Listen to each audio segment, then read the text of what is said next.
In the ancient days, when the Philistines and the Israelites were locked in a bitter conflict, the two armies drew up their battle lines. The Philistines gathered their forces for war at Socoh, which belongs to Judah, and set up camp between Socoh and Azekah. On the other side, King Saul and the men of Israel assembled in the Valley of Elah, where they positioned themselves for battle, facing the Philistines. The landscape itself seemed to hold its breath, with the two armies separated by a deep, unforgiving valley. Each day, they would stare at one another, a tense and fearful standoff. For 40 days, a champion emerged from the Philistine ranks.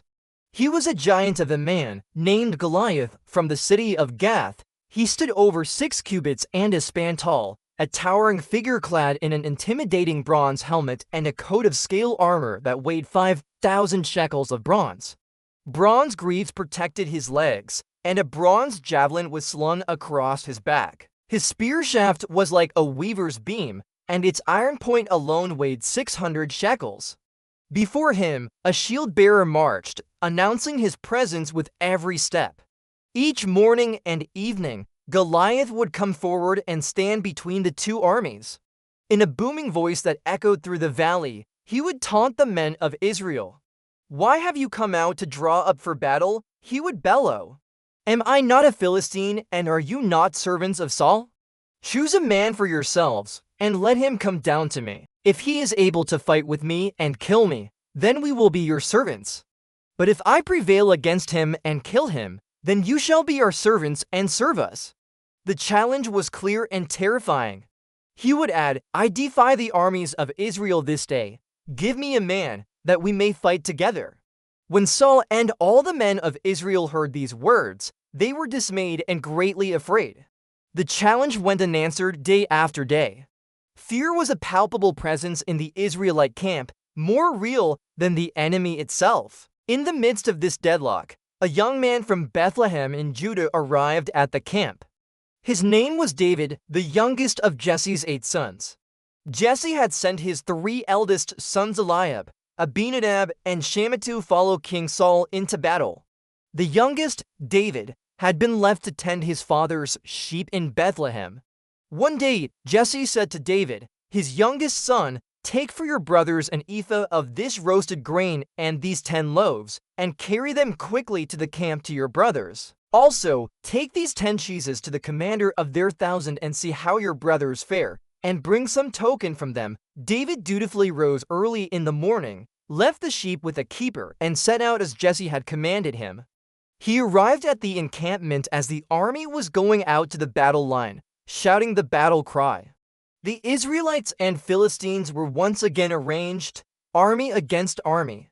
David left his baggage with the keeper of the baggage and ran to the battle line, where he greeted his brothers. As he was speaking with them, Goliath, the champion of Gath, came out from the Philistine ranks and spoke the same words he had spoken before. The men of Israel listened and scattered in fear. David observed the scene, and his heart burned within him. He asked the men standing near him, "What shall be done for the man who kills this Philistine and takes away the reproach from Israel? For who is this uncircumcised Philistine, that he should defy the armies of the living God?" The men repeated to him what they had said before, explaining the great rewards promised by the king to the man who would conquer the giant. When David's eldest brother, Eliab, heard him speaking with the men, he became angry. "Why have you come down here?" he demanded. "And with whom have you left those few sheep in the wilderness? I know your presumption and the evil of your heart, for you have come down to see the battle." "What have I done now?" David replied. "It was but a question." He turned away from his brother and continued to speak with other men, asking the same question and receiving the same answer. David's words were soon reported to King Saul. When Saul heard of David's indignation, he sent for the young man. David was brought before the king and said, "Let no man's heart fail because of him. Your servant will go and fight with this Philistine." Saul looked at the shepherd boy and said, "You are not able to go against this Philistine to fight with him, for you are but a youth, and he has been a man of war from his youth." But David was not deterred. He explained his past to the king. "Your servant used to keep sheep for his father. And when there came a lion or a bear and took a lamb from the flock, I went after him and struck him and delivered it out of his mouth. And if he rose against me, I caught him by his beard and struck him and killed him. Your servant has struck down both lions and bears, and this uncircumcised Philistine shall be like one of them, for he has defied the armies of the living God. The Lord who delivered me from the paw of the lion and from the paw of the bear will deliver me from the hand of this Philistine. Saul, convinced by the young man's faith, said to David, "Go, and the Lord be with you." Saul then put his own armor on David. He put a bronze helmet on his head and clothed him with a coat of mail. David strapped Saul's sword over his armor and tried to walk, but he could not, for he was not used to them. He said to Saul, "I cannot go with these, for I have not tested them." So David took them off. He took his shepherd's staff in his hand, and he went down to the brook and chose 5 smooth stones for his sling. He put them in his shepherd's pouch, and with his sling in his hand, he drew near to the Philistine. Goliath, with his shield-bearer walking ahead of him, came closer and closer to David. When the Philistine looked and saw David, he disdained him, for he was but a youth, ruddy and handsome in appearance. The giant said to David, "Am I a dog, that you come to me with sticks?" And he cursed David by his gods. "Come to me, and I will give your flesh to the birds of the air and to the beasts of the field." David stood firm and answered, "You come to me with a sword and with a spear and with a javelin, but I come to you in the name of the Lord of hosts, the God of the armies of Israel, whom you have defied. This day the Lord will deliver you into my hand, and I will strike you down and cut off your head. And I will give the dead bodies of the army of the Philistines this day to the birds of the air and to the wild beasts of the earth, that all the earth may know that there is a God in Israel, and that all this assembly may know that the Lord saves not with sword and spear.